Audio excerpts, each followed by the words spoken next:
नमस्कार साथियों, हम आपके सामने आ चुके हैं एक बार फिर से लेकर शानदार प्रश्नों का संग्रह। इस कड़ी के अंदर हम डिस्कशन करने जा रहे हैं जीके के बहुत ही शानदार प्रश्न। और दोस्तों ये आपका जीके की सीरीज का वीडियो नंबर 4 है। बाकी वीडियोस आप प्लेलिस्ट में जाकर आप पता कर सकते हैं। तो आप सभी का स्वागत है आपके अपने यूट्यूब चैनल गुरु आज्ञा क्लासेस पर दोस्तों, जहां पर हम आपको गुणवत्ता पूर्वक पढ़ाई बिल्कुल कम समय में ज्यादा प्रश्न अच्छे एक्सप्लेनेशन के साथ हम यहाँ पर आपको प्रोवाइड करेंगे। तो दोस्तों बने रहेगा वीडियो के एंड तक, और क्लास के एंड होने पर क्लास को लाइक जरूर करें और एक बहुत ही प्यारा सा ब्यूटीफुल सा कमेंट जरूर आप ड्रॉप करके जाएं, ताकि हम आगे आने वाली क्लासेस के लिए और भी अच्छे आपके लिए वीडियोस लेकर आते रहें। देखिएगा, पहले प्रश्न की ओर बढ़ते हैं दोस्तों।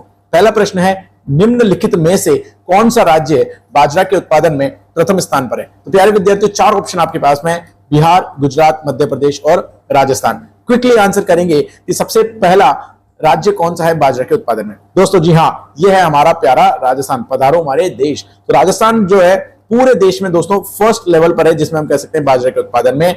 और इसी के साथ साथ राजस्थान में दोस्तों सरसों, ध्यान से सुनिएगा, फटाफट से सुनिएगा, सरसों, चना, मोठ, धनिया, सरसों, चना, मोठ, धनिया, जीरा, मेथी, इन सभी में भी क्या है, राजस्थान क्या है दोस्तों, फर्स्ट लेवल पर है। और अब कह भी सकते हैं बहुत सारे फलों के अंदर जो है श्रीगंगानगर, और बहुत सारे मसालों की अगर बात आ जाए तो प्यारे दोस्तों याद रखिएगा, राजस्थान में 12, जी हाँ, मसाले के मामले में 12 जो है बिल्कुल फर्स्ट पर आता है। बहुत सारे फलों में कौन आता है, श्रीगंगानगर आता है। और जालोर की अगर बात करें, जी हाँ, ध्यान रख लेना, स्टार बना लेना और सुन लेना, जालोर जो है वो हमारे राज्य का 40%, मतलब पूरे देश का, सॉरी ये कह सकते हो विश्व का 40% इसबगोल का उत्पादन कहां होता है दोस्तों, जालोर में होता है। ये आप अपने दिमाग में फिट रखेंगे। और बढ़ते हैं हम अगले प्रश्न की ओर। प्रश्न संख्या 2 लिखा है कि राजस्थान में विश्व के प्राचीनतम अरावली के पर्वत हैं। बिल्कुल सही बात है जी है। ये बताओ ये किसके अवशेष हैं? क्या ये टेथिस लैंड के हैं, गोंडवाना लैंड के हैं, या ट्रेशियस लैंड के, या अंगारा लैंड के? दोस्तों टेथिस तो एक सागर हुआ करता था प्यारे विद्यार्थियों, टेथिस तो एक सागर हुआ करता था। जी हाँ, जिस भी मेरे प्यारे विद्यार्थी ने इसका आंसर 2 दिया है, Gondwana land is the correct answer. ठीक है, आइए अगले प्रश्न की ओर बढ़ते हैं। हड़प्पा, जी हाँ, हड़प्पा कालीन कालीबंगा शहर कहां स्थित है? बताइएगा दोस्तों, हड़प्पा कालीन कालीबंगा शहर कहां स्थित है? प्यारे विद्यार्थियों आप जरूर बता सकते हैं कि ये राजस्थान में तो स्थित है, क्योंकि हम राजस्थान की बात करें तो कोई बात नहीं, बहुत सारे बच्चों ने राजस्थान इसका आंसर ढूंढ लिया होगा। लेकिन आपको थोड़ा सा बताना चाहूंगा, राजस्थान में जो शहर है दोस्तों, ये कालीबंगा जो शहर है, ये राजस्थान के कौन से जिले में, इसको ध्यान रखिएगा दोस्तों, हनुमानगढ़ जिले में। कौन से जिले में? हनुमानगढ़ जिले में। प्यारे विद्यार्थियों, कालीबंगा जो है आज के 4000 ईसा पूर्व, क्या आज के 4000 ईसा पूर्व से भी अधिक प्राचीन सभ्यता मानी जाती है। और सर्वप्रथम 1952 में, 1952 में हमारे पास बहुत ही अच्छा नाम है, नाम याद कर लीजिएगा, अमलानंद जी घोष। क्या नाम है दोस्तों? अमलानंद जी घोष ने इसकी खोज की थी। और यहाँ पर सर्वप्रथम जुते हुए खेत, जिसे हम कह सकते हैं टिलिंग हो रखी हो खेत में, वो हमें यहाँ पर मिले थे। और कालीबंगा जो है दोस्तों, ये सिंधु भाषा का शब्द है। कौन सी भाषा का शब्द है दोस्तों? सिंधु भाषा का शब्द है, जिसका मतलब क्या है, काली प्लस बंगा, मतलब काले रंग की चूड़ियों से बना है, काले रंग की चूड़ियों से बना है। बहुत ही बढ़िया। देखिए एक ही प्रश्न में इतनी एक्सप्लेनेशन मैंने आपको दे दी है। आइए प्यारे विद्यार्थियों अगले प्रश्न की ओर बढ़ते हैं। प्रश्न संख्या 4 लिखा हुआ है, राजस्थान राज्य प्रदूषण नियंत्रण बोर्ड। भाई बहुत ही बढ़िया प्रश्न है, राजस्थान राज्य प्रदूषण नियंत्रण बोर्ड किस वर्ष गठित किया गया था? प्यारे विद्यार्थियों याद रखिएगा, इसका गठन हुआ था 1975 में। कब हुआ था? 1975 में। और ऑब्वियसली बात है, इसका गठन क्यों किया होगा? इसका गठन किया होगा भैया राज्य में जो जल प्रदूषण है इन वगैरह को रोकने के लिए। और याद रखना 1974 के अधिनियम की धारा 4 के तहत दोस्तों, जी हाँ, तारीख फिक्स बता देता हूं, 7 फरवरी 1975 को इसका गठन किया गया था।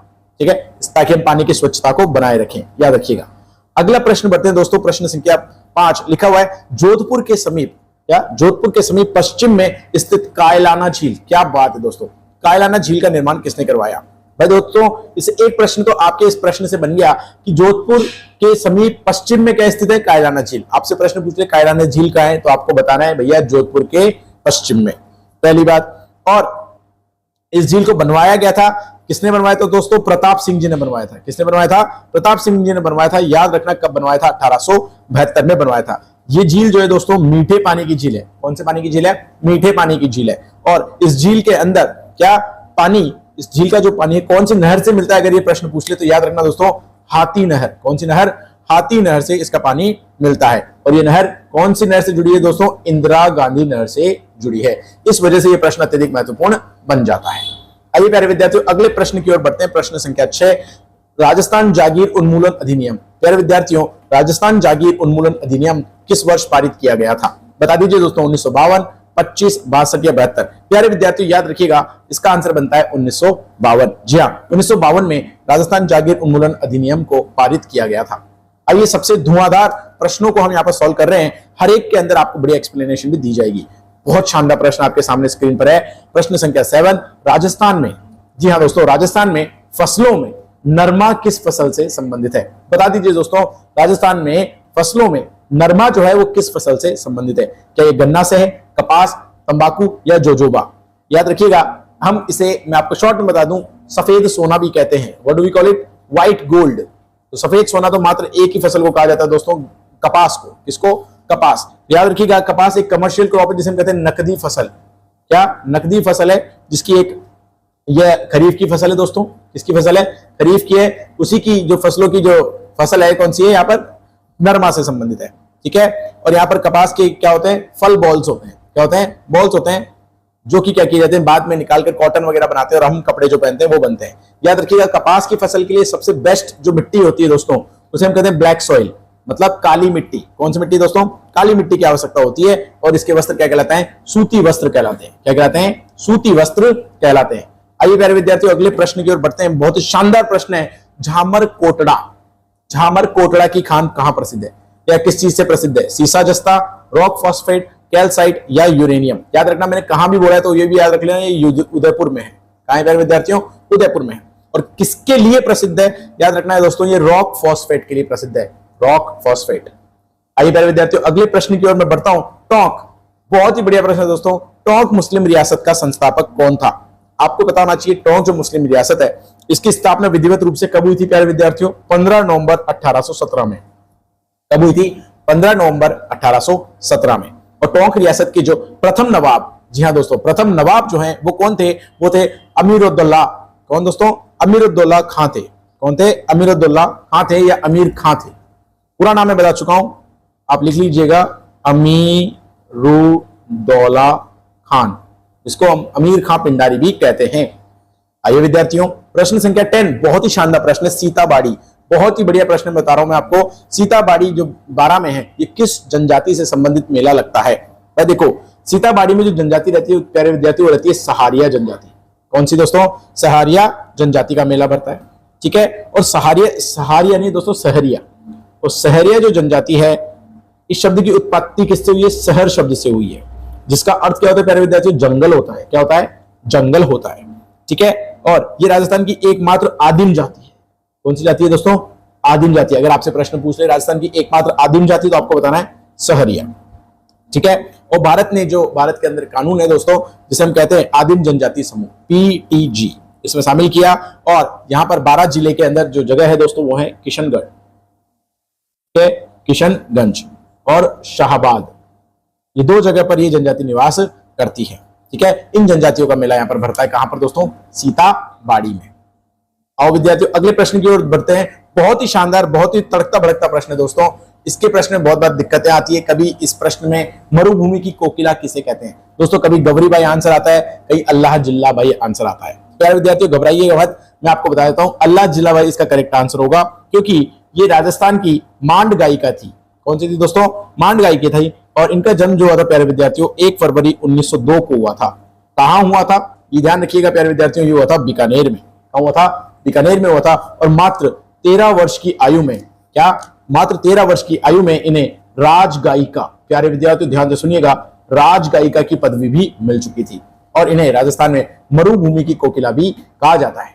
दूसरी बात, अगर हम बात करें अल्लाह जिल्ला भाई की, तो इन्होंने महाराजा जो गंगा सिंह जी जो हैं, कौन से सिंह? गंगा सिंह जी जो है, इनके दरबार में अपनी गायिका इन्होंने प्रस्तुत की थी। और 1982, छाप लो भैया, 1982 में इन्हें पद्म श्री पुरस्कार, जी हां, पद्म श्री पुरस्कार से भी सम्मानित किया गया था। बताओ तो भाई, इतने कम समय में इतनी सटीक जानकारी आपको कहीं और मिल जाए तो बता देना। ठीक है, मौज कर दी भाई, मौज कर दी। आओ दोस्तों प्रश्न संख्या 12 पर चलते हैं। लिखा है, चुंडावत मांगे सेनानी सरकाट दे दियो शतरानी। ये पंक्ति किसके लिए प्रसिद्ध है? चुंडावत मांगे सेनानी सरकाट दे दियो शतरानी, बता दो भाई किसके लिए प्रसिद्ध है? जिन मेरे प्यारे विद्यार्थियों ने आंसर सोचा है मन में, सहल कंवर जी के लिए करेक्ट आंसर है। जी हाँ दोस्तों, सहल कंवर जी ने ही ये कार्य किया था।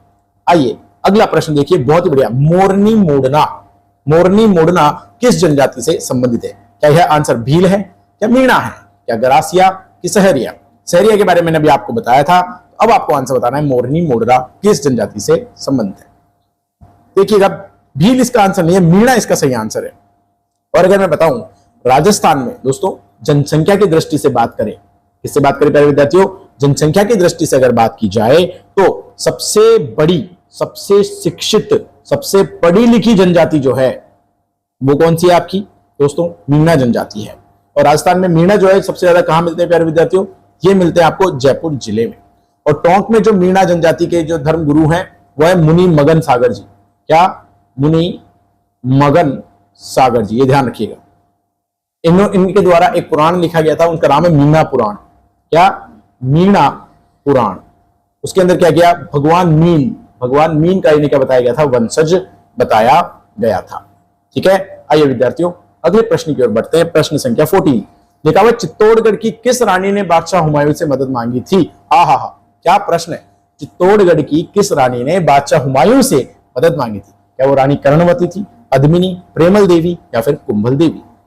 आपको मैं बता दूं, मेवाड़ जो है, मेवाड़ के अंदर सुल्तान बहादुर शाह, ध्यान से सुनिएगा, सुल्तान बहादुर शाह ने अटैक जब किया था, आक्रमण किया था, तो उससे बचने के लिए हमारे वहां की चित्तौड़गढ़ की रानी, या दोस्तों चित्तौड़गढ़ की रानी जो है रानी कर्णावती, उन्होंने क्या की थी? बादशाह हुमायूं से मदद मांगी थी। ठीक है दोस्तों, आइए अगले प्रश्न की ओर बढ़ते हैं। राजस्थान की दक्षिण पश्चिमी सीमा, या दोस्तों राजस्थान की दक्षिण पश्चिमी सीमा, ये वाली सीमा किस राज्य से मिलती है? इसमें तो आपको टेंशन लगनी नहीं चाहिए। आप कहेंगे सर यहाँ राजस्थान है और यहाँ पर क्या है? गुजरात है। बिल्कुल करेक्ट आंसर है भैया, गुजरात आएगा। अगर मान लो आपसे पूछ ले दक्षिण पूर्वी सीमा, तो याद रखिएगा इस आंसर क्या हो जाएगा? मध्य प्रदेश हो जाएगा। ठीक है, अगर उत्तर की सीमा पूछ ले, क्या पूछ ले आपसे? उत्तर की सीमा पूछ ले तो प्यारे विद्यार्थियों पंजाब आंसर हो जाएगा। इन चीजों का आप विशेष ध्यान रखेंगे। ठीक है, मात्र 20 मिनट में 25 क्वेश्चन सॉल्व करवा दूंगा मैं आपके। आ जाओ भाई, प्रश्न संख्या 16 की ओर चलते हैं। लिखा हुआ है, अलवर, भरतपुर, धौलपुर, करौली में बोली जाने वाली भाषा को क्या कहते हैं? बोले जाने वाली भाषा को क्या कहते हैं? प्यारे विद्यार्थियों देखो, हम इसे कहते हैं मेवाती भाषा। कौन सी भाषा? मेवाती भाषा। जो मेवाती है हरियाणा और राजस्थान के बीच, ध्यान से सुनना। जैसे आप यह जानते हैं अलवर, भरतपुर, ये सब ऊपर का इलाका इधर का। ठीक है, अगर मैं राजस्थान आपके लिए बना देता हूं, ये वाला इलाका है, तो यहां पर आपका हरियाणा टच होता है। क्या टच होता है? हरियाणा। तो हरियाणा के अंदर, हरियाणा और राजस्थान का ये जो बीच का क्षेत्र है, इसको बोलते हैं मेवात क्षेत्र। क्या कहते हैं विद्यार्थियों? मेवात क्षेत्र कहते हैं। तो यहाँ पर जो भाषा बोली जाती है दोस्तों कौन सी होती है? मेवाती होती है। ये एक ब्रज भाषा की उपज है। इसकी दोस्तों ब्रज भाषा की, इसके अंदर बोलते हैं अरे काना मोकू तो कोई ध्यान नहीं। ठीक है, ये ब्रज भाषा की एक उप बोली है और इसकी सहायक बोली प्यारे विद्यार्थियों हरियाणवी। कौन सी है? हरियाणवी। और ये कहां बोली जाती है? याद रखना, अलवर, भरतपुर, धौलपुर और करौली में, मत्स्य संघ जिसे हम कह सकते हैं।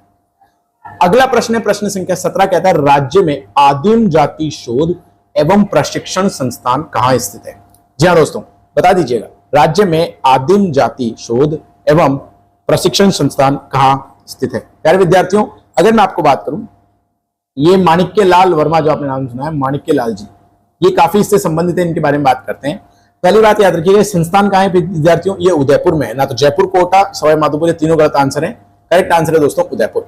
उदयपुर में है और इसकी स्थापना राजस्थान की जनजातियों की सामाजिक, आर्थिक और सांस्कृतिक, वापस सुनिएगा, जनजातियों की सामाजिक, आर्थिक और सांस्कृतिक स्थिति को या उनके जीवन को, उनके अध्ययन को शोध करने के लिए और उनके प्रशिक्षण को बढ़ावा देने के लिए की गई थी। याद रखिएगा। अगला प्रश्न देखिए फुर्ती से, अपने पास समय बहुत कम है, प्रश्न बहुत है, 20 मिनट में 25 प्रश्न और वो भी विद एक्सप्लेनेशन लेकर आ गए हम आपके साथ भैया, बिल्कुल रैपिड सीरीज।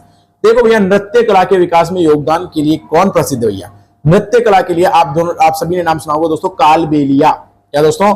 कालबेलिया। आइए कालबेलिया वंशज के बारे में नस्ते नाबूद करते हैं, इसको समझते हैं। भाई देखो, कालबेलिया जो है, इनके संस्थापक कौन है? कोई बता सकता है तो बताइएगा। कानिफ नाथ जी हैं। कौन है? कानिफ नाथ जी हैं। और यहाँ पर आप जानते हो कालबेलिया जो होते हैं, इनके जो नृत्य होते हैं ये पुरानी कथाओं पर आधारित होते हैं। और मेनली कौन से त्योहार पर एक डांस नृत्य किए जाते हैं? होली के अवसर पर कहते हैं। ठीक है, और ये स्वतः ही क्या है, अलग अलग कह सकते हैं नृत्य को दर्शाते हैं। और ये कालबेलिया जो नृत्य कहाँ का है भैया? जोधपुर का है। कहाँ का भैया? जोधपुर का है। इसको सपेरा डांस भी कहते हैं। क्या कहते हैं? सपेरा डांस भी कहते हैं, या फिर हम कह सकते हैं स्नेक चार्मर। क्या दोस्तों? स्नेक चार्मर डांस के नाम से भी जानते हैं। आ जाओ भाई, आ जाओ अगले प्रश्न पर देखते हैं। राज्य में 1444 खंभों वाला मंदिर कहां स्थित है? बता दो भाई, बता दो। ये प्रश्न मैंने पहले भी करवाया, बहुत ही अच्छा प्रश्न है। प्यारे विद्यार्थियों, आप जानते हो हमारे राजस्थान में एक बहुत बढ़िया जिला है, उसे हम कहते हैं पाली। पाली में है कौन सी? अरावली पर्वत चोटियां। अरावली पर्वत चोटियां, जी हाँ, उन घाटियों के मध्य स्थित है क्या? रणकपुर। क्या दोस्तों? रणकपुर। रणकपुर स्थित है। रणकपुर में ही एक मंदिर है भगवान ऋषभ देव का। किनका दोस्तों? भगवान ऋषभ देव का मंदिर है। और ये मंदिर कैसा है दोस्तों? चतुर्मुखी मंदिर है। कैसा मंदिर है? चतुर्मुखी जैन मंदिर है। और यहां पर भगवान आदिनाथ की, जैन धर्म में माने जाते हैं, भगवान आदिनाथ की क्या है? मूर्ति है दोस्तों, संगमरमर की मूर्ति है। भगवान आदिनाथ की संगमरमर की मूर्ति है। और कितनी मूर्तियां हैं दोस्तों? 4 मूर्तियां हैं। कितनी? 4 विशाल मूर्तियां हैं। और कितने खंभों वाला मंदिर है ये? 1444 खंभों वाला मंदिर है। बहुत ही बढ़िया। आइए प्यारे विद्यार्थी, प्रश्न संख्या 20 की ओर चलते हैं। लिखा है वंश भास्कर में किस राज्य का इतिहास वर्णित है? डूंगरपुर, बूंदी, मेवाड़ या मारवाड़ राज्य? याद सुनिए, वंश भास्कर जो है दोस्तों, ये 19वीं शताब्दी में रचित, कह सकते हैं, ऐतिहासिक काव्य ग्रंथ है, जिसे हम कहते हैं डिंगल काव्य ग्रंथ। क्या कहते हैं? डिंगल काव्य ग्रंथ कहते हैं। इसमें जो है बूंदी राज्य का, किसका दोस्तों? बूंदी राज्य का और उत्तरी भारत का इतिहास हमें देखने को मिलता है। और इसकी रचना किसने की गई थी? ये याद रखिएगा, बहुत ही फेमस नाम है दोस्तों, सूर्यमल्ल मिश्रण। कौन दोस्तों? सूर्यमल्ल मिश्रण साहब है, जो कि बूंदी के दोस्तों, क्या? बूंदी के हाड़ा शासक, ध्यान तो सुनिएगा, बूंदी के हाड़ा शासक महाराव राम सिंह। कौन प्यारे विद्यार्थियों? महाराव राम सिंह के दरबारी कवि थे। कौन थे? कौन थे कवि? सूर्यमल्ल मिश्रण साहब। आइए दोस्तों, वादे के मुताबिक मैं बढ़ता हूं प्रश्न संख्या 21 पर। तारकेश्वर का मंदिर जो कि जयपुर में, इसका निर्माण किसने करवाया था? याद रखिएगा, ये जो वर्तमान स्वरूप जो है, ये भी कहां है? जयपुर में है। और इसकी स्थापना दोस्तों कब हुई थी? जब जयपुर बना था तभी हुई थी। और जयपुर की रियासत हम कह सकते हैं भट्टाचार्य जी थे। कौन थे? भट्टाचार्य जी थे। और उन्होंने इसी मंदिर की क्या करी थी? रूपरेखा बनाई थी। ठीक है, तो तारकेश्वर का निर्माण किसने कराया था दोस्तों? दीवान विद्याधर जी ने करवाया था। किसने करवाया था? विद्याधर जी ने करवाया था। आइए प्यारे विद्यार्थियों, अगला प्रश्न, ताल छापर और परिहारा रन। क्या? ताल छापर और परिहारा रन क्षेत्र कहां स्थित है? प्यारे विद्यार्थियों, याद रखना, जो शेखावटी वाला इलाका है उसको हम क्या बोलते हैं? ताल छापर या परिहारा रन क्षेत्र कहते हैं।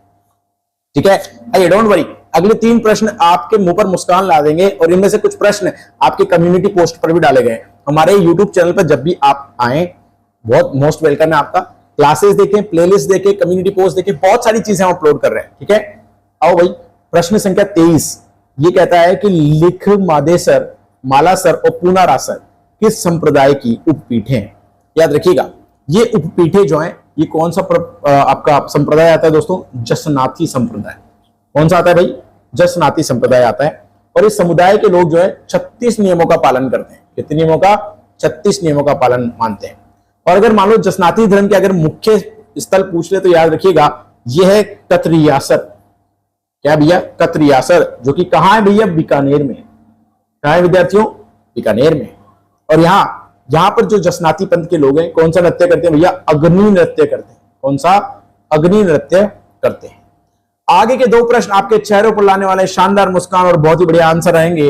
राजपूताना अर्थ, जी हाँ, राजपूताना जो शब्द है, इसका सर्वप्रथम प्रयोग जॉर्ज थॉमस ने कब किया था? आप बता दीजिए भैया, ये जॉर्ज थॉमस जी पहले व्यक्ति थे जिन्होंने राजपूताना शब्द का प्रयोग किया था। याद रखिएगा, सन 1800 में। जी हाँ, सन 1800 में इन्होंने इसका प्रयोग किया था। आइए दोस्तों, आपके चेहरों पर स्माइल ला देने वाला प्रश्न हमारे पास है। गोविंद देव जी का प्रसिद्ध मंदिर कहां है? जी हाँ, प्रश्न है गोविंद देव जी का प्रसिद्ध मंदिर कहां है दोस्तों? क्या जोधपुर है, जयपुर है, अजमेर, कोटा? बहुत सारे मेरे प्यारे विद्यार्थी वहां गए भी होंगे। जो गया लिख दो भैया प्रेम से, राधे राधे। देखिए दोस्तों, ये जयपुर में स्थित है। इसके बारे में बात करते हैं। वृंदावन में, जी हाँ, ये ठाकुर जी कहे जाते हैं। वृंदावन में जो वैष्णव संप्रदाय है, क्या वैष्णव संप्रदाय के मंदिर है, तो वहां से एक मंदिर यहाँ पर भी है। और गोविंद देव जी जो है, यहाँ पर शिलालेख, क्या शिलालेख से जानकारी पूरी तरह सुनिश्चित रहती है। और इसका जो ये जो देवालय, मतलब देव का आलय, मतलब भगवान का स्थान है, इस देवालय को बनवाया किसने था? यहाँ जयपुर के राजा हैं दोस्तों, मान सिंह जी। कौन है भैया?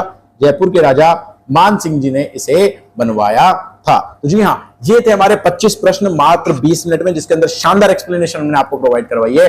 आने वाली क्लासेस में और आपको 25-25 क्वेश्चन जीके के आप कहोगे तो और भी ज्यादा, अगर आप कमेंट में लिख देते हो सर इतने प्रश्न उतने करवा देंगे, मतलब ईमानदारी से, है ना। अगर आपको जो क्लासेस चाहिए, जैसे कुछ बच्चों ने कहा कि सर ये क्लास वो क्लास, सब धीरे धीरे हम आपके लिए लेकर आने वाले हैं। ठीक है, बने रहिएगा, चैनल को लाइक करें, ठीक है, वीडियो को लाइक करें, चैनल को सब्सक्राइब करें और एक एंड में एक ब्यूटीफुल सा कमेंट जरूर करके जाएं। जय हिंद दोस्तों, राधे राधे।